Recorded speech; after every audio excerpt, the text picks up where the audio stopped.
परीक्षित शारीरिक दंड शर्मा नहीं जी, भोगना पड़ा। अधिवक्ता, secretary general international council of jurist. महाराज जी, यद्यपि प्रश्न पहले हो चुका है काफी बार, बट ये सारे एक साथ सुप्रीम कोर्ट के वहाँ अपनी प्रैक्टिस करते हैं, एडवोकेट्स हैं, इसलिए फिर से कर रहा हूँ महाराज जी इनके। महाराज जी, श्री हरिवंश, आपके चरणों में कोटि कोटि प्रणाम।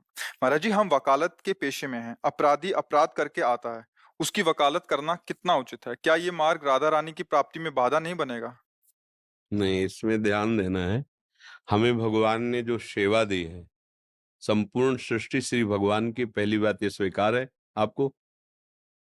ये बात आप मानते हैं कि संपूर्ण सृष्टि का कोई ईश्वर है, कोई महान निर्णायक है, कोई है जो इस पूरी प्रकृति को अपने अधीन करके चलाता है, जिसे भगवान कहते हैं, जिसे ईश्वर कहते हैं। आपकी आस्तिकता में बात है, स्वीकार करते हैं, ठीक है।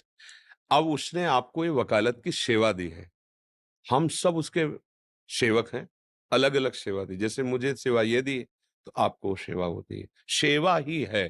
जैसे पीछे आपके बैठे हुए हैं हमारे राज कर्मचारी, इनको सेवा दी है। अधर्म करने वाले को दंड देना ये पूजा होगी, हाथ जोड़ना पूजा नहीं होगी। अगर वो चोरी कर रहा है, नीच आचरण कर रहा है, तो इनकी पूजा होगी कि भय युक्त करके उसे धर्म में चलाएं, अधर्म का त्याग करा दें, ये इनकी पूजा बन जाएगी। ऐसे ही आपको न्यायाधीश आपके वचनों के अनुसार ही न्याय करेगा, क्योंकि आपको पॉइंट और प्रमाण दोनों देने होंगे कि ये अपराधी है या ये निरपराधी है। दोनों पक्ष आपके हाथ में होते हैं। अगर आपको आपके अंदर की प्रेरणा, जो आत्म प्रेरणा कहते हैं, जो भगवत प्रेरणा कहते हैं, वो संबोधन कर रही कि ये तो अपराधी है, और आपको पॉइंट मिल रहे हैं कि अपराधी है, पर आपको निरपराधी साबित करके उसको बचाने के लिए पैसे दिए जाते हैं, अब आपको सावधान हो जाना है।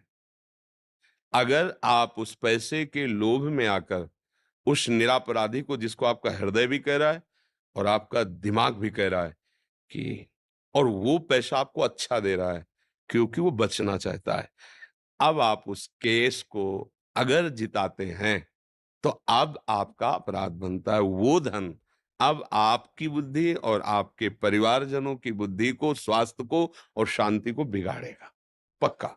यदि आप श्री लाडली जी की कृपा से यहाँ आए हैं, इसका प्रश्न इस भाव से कर रहे हैं, तो शास्त्र सम्मत और हृदय सम्मत दोनों बातें है।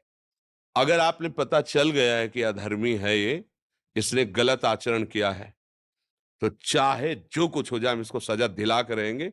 अब पैसा मिले ना मिले, तुम निरपराध हो, हम तुम्हारा साथ देंगे, पैसा हो या ना हो, कि दोबारा कभी अधर्म आचरण ये ऐसे आप जो निरपराधों के साथ न कर पाए। आपने ताकत लगा दी, उसको दंड मिला, फांसी मिल गई, आपकी पूजा बन गई। ये सूक्ष्म विषय है। अपराधी को दंड देना आपकी वाणी से होगा, आपके प्रमाण से होगा, क्योंकि न्यायाधीश केवल आपके प्रमाण को ही मानता है। आप जो पॉइंट रखेंगे, आप जो प्रमाण रखेंगे, आपको यही पढ़ाया गया है, और आपने अधर्म का पक्ष लेकर उसे धर्मयुक्त प्रमाणित कर दिया और विजय अधर्म की हुई, तो उसके कारण आप बने ना, तो फिर कारण को तो भुगतना पड़ेगा ना। इसलिए मेरी प्रार्थना है, भले नमक रोटी खाना, पैदल चलना, लेकिन धर्म से चलोगे तो एक दिन ऐसी विजय प्राप्त होगी जो इस लोक और परलोक दोनों में आपको सुख और शांति प्रदान करेगी। समय भले लगे, धर्म से चलने वाले को यह जरूर है कि बगल से आपका ही मित्र निकलेगा बढ़िया गाड़ी में, वो आप हो सकता है पैदल हो, उसके पास हर सुविधा हो सकता है, लेकिन वो सुविधा एक दिन उसके लिए ऐसे प्रपंच की रचना करेगी कि वो जीते जी जलेगा, और ये असुविधा आपकी एक दिन ऐसे सुख शांति मिलेगी कि आपका अपने परिवार में जाकर आपको उसके देख के संतोष होगा, हृदय शीतल रहेगा, और आपको भगवान का संरक्षण मिलेगा। अगर भगवान का संरक्षण है तो फिर कौन बिगाड़ सकता है? तो मुझे लगता है कि अगर आपको पता है कि यह अधर्मी है, फिर आपको साथ नहीं देना चाहिए। पर ये लग जाता है, आज की आधुनिकता को उन्नति मानने वाला हमारा दिमाग इस बात को बड़ी मुश्किल से स्वीकार कर पाएगा, स्वीकार कर पाएगा बड़ी मुश्किल से। क्यों? क्योंकि जो अधर्माचरण करने वाले होते हैं उनके पास धन की बाहुल्यता होती है। आप कृपा पात्र जन हैं, नहीं तो आपको संतों से या शास्त्रों से उससे ज्यादा संबंध नहीं, आपको वकालत से और धन से संबंध। आज की जो आधुनिक बुद्धि है, पर आप कृपा पात्र भगवान के हैं। आप यहाँ वृंदावन आए हैं और अपने विषय को निर्विकार करने के लिए आप प्रश्न कर रहे हैं कि निर्दोष वृत्ति से हमारा जीवन कटे, तो आप हमारी प्रार्थना मान लेना। वो पैसा आपका लोक परलोक सब खराब कर देगा। बिल्कुल, आप जिस मार्ग में चल रहे हो, इसमें अगर आप सावधान रहोगे तो ये बहुत बड़ी उपासना बन जाएगी और इसी में आपको भगवत प्राप्ति भी हो जाएगी। आप अपने कर्तव्य का पालन करते हुए नाम जप कीजिए। भगवान का सपोर्ट बहुत बड़ा सपोर्ट होता है, हम लोग जान नहीं पाते। हम लोग धन का सपोर्ट बहुत बड़ा सपोर्ट समझते हैं, लेकिन निश्चित समझिए, करुणानिधान भगवान और सत्य और धर्म, इसका सब कितने दिन का जीवन है? आप बताओ कितने दिन का जीवन है? अपने को अगले सेकंड का निर्णय करने के लिए दिमाग कहा नहीं करता कि हम अगले सेकंड जिएंगे कि नहीं जिएंगे, और हम अधर्म कर ले, पापाचरण कर ले। हो सकता है कोई ऐसा आदमी हो जो एकदम निर्दोष है और आपके वचन से उसको दंड मिल रहा है। अब आपकी हालत क्या करेगा?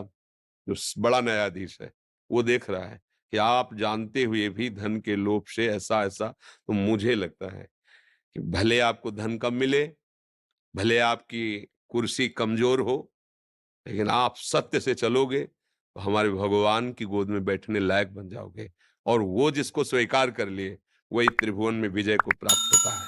बस वो महालक्ष्मी पति हैं, वो करुणा कर दे तो मारा ऐश्वर्य घूमेगा। अधर्म आचरण से आज तक कभी किसी को सुख प्राप्त नहीं हुआ, इसलिए धर्म से चलिएगा। और बड़ी कृपा है आपके ऊपर कि आप सब नवीन अवस्था को और ऐसी ऐसी बुद्धि, जो तार्किक बुद्धि, वकील का मतलब क्या होता है? जो बात को कई तरह से प्रस्तुत कर सके, बहुत फॉरवर्ड, तेज बुद्धि, सामने वाले की बात पकड़कर उसकी बात में अपनी बात रख देना, वजन करके रख देना। वो बात अगर हमारी बात समझ गई ना, वो ही बुद्धि है, वही समझ गई ना, तो बहुत जोर की बुद्धि है, क्योंकि उसको पकड़ना आता है, पॉइंट पकड़ना आता है। आप ये पॉइंट पकड़ लीजिएगा, भगवान आपके साथ रहेंगे और बड़ा मंगल रहेगा। कोई भी ऐसे नशा, ऐसी गंदी बातें अपने जीवन में नहीं रखनी चाहिए, जो हम प्रभु के सामने जाने में सकुचाएँ। समझ गए आप? मैं कुछ कहना चाह रहा था। हाँ, बोल।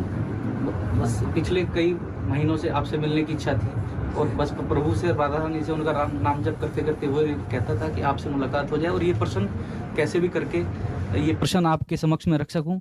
मैं हर पल 24 घंटे में सोचता हूँ कि 23 घंटे, 20 घंटे जब तक भी मेरा मतलब मैं सोता नहीं हूँ तो राधा, राधा, राधा जपता रहता हूँ। लेकिन ना चाहते हुए भी बहुत सारे केसेस सामने आते हैं महाराज जी, जिनको हमें करना पड़ता है। तो अब ऐसी स्थिति परिस्थिति में या तो हमें घर परिवार त्याग के वानप्रस्थ की ओर नहीं, ऐसा कैसे, परित्याग करना नहीं, पड़ेगा ऐसा कैसे कर या नहीं, फिर काम दूसरा चेंज करना नहीं, नहीं, पड़ेगा। काम भी दूसरा नहीं करना। ऐसा कैसे परिस्थिति आती है कि मुझे करना ही पड़ेगा धर्म? आप हमको अब प्रमाणित करके प्रमाणित बता। ये है जैसे किसी ने किसी गाड़ी से किसी का एक्सीडेंट कर दिया जी, और वो उसकी मौके पे मौत हो गई है। जी। अब उसकी मौके पे मौत हो गई है तो उसका केस वो हमारे पास लेके आया है। अब उसका केस नहीं लड़ेंगे तो भी हमने अधर्म कर दिया है। नहीं, कोई तो नहीं, नहीं, नहीं, ऐसा नहीं है कि आप अधर्म कर दिया है। जी, नहीं, नहीं, अगर आप जानते हैं कि इसकी असावधानी के कारण, उसके भी 2 पॉइंट हैं। अगर वो जानबूझ करके, उन्मत्त होकर के ठोक रहा है, तो वो विशेष अपराधी है, और अनजाने में अचानक हो जाता है ऐसा, तो उसको, वो तो गया ही, अब आप उसको बचा लीजिए।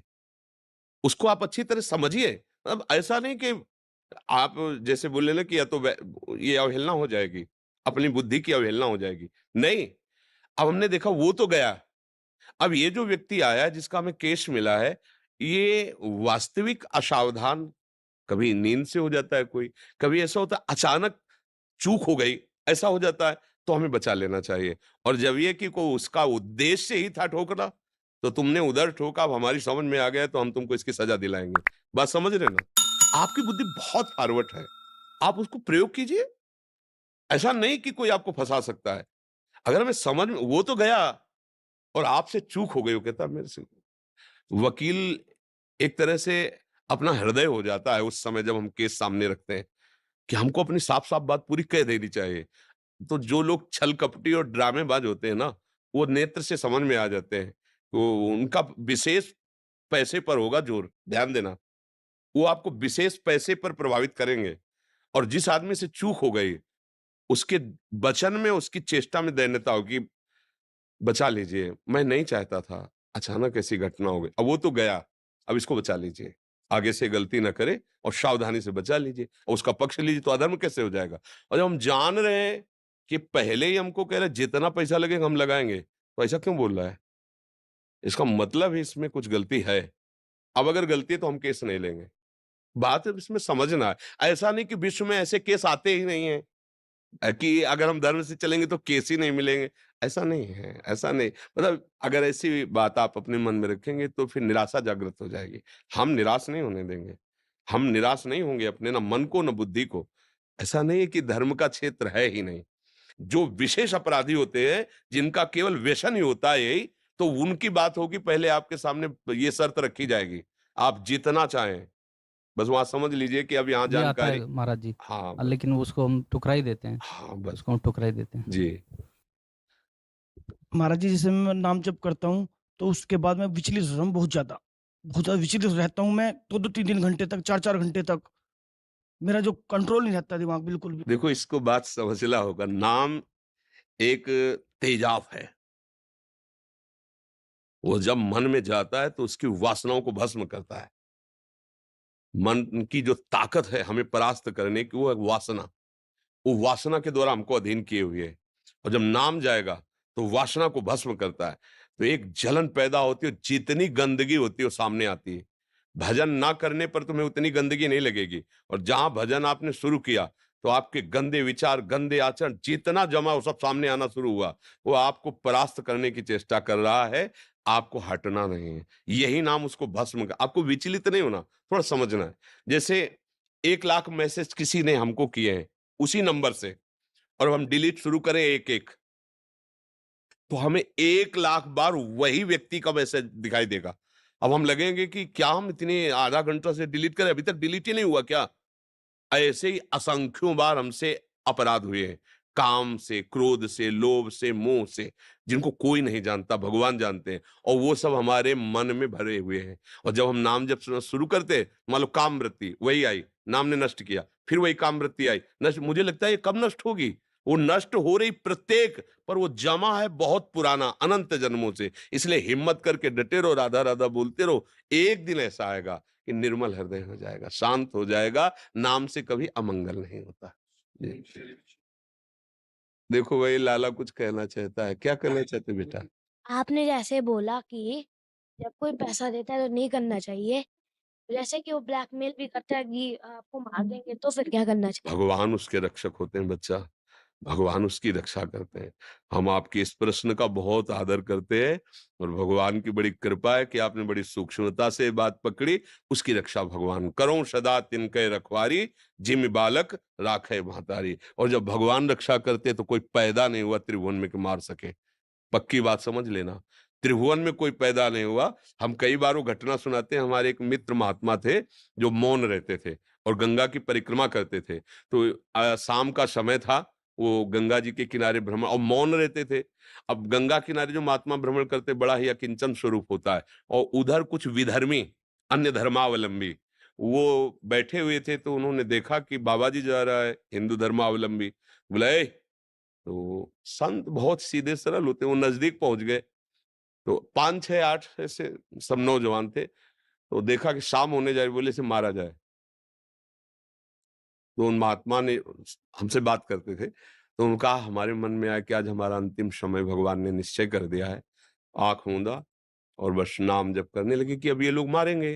अब जो संध्या का समय है, गंगा किनारा है, तो मौज ली जाए, इसको मारा जाए। अब गाली देना और ऐसा।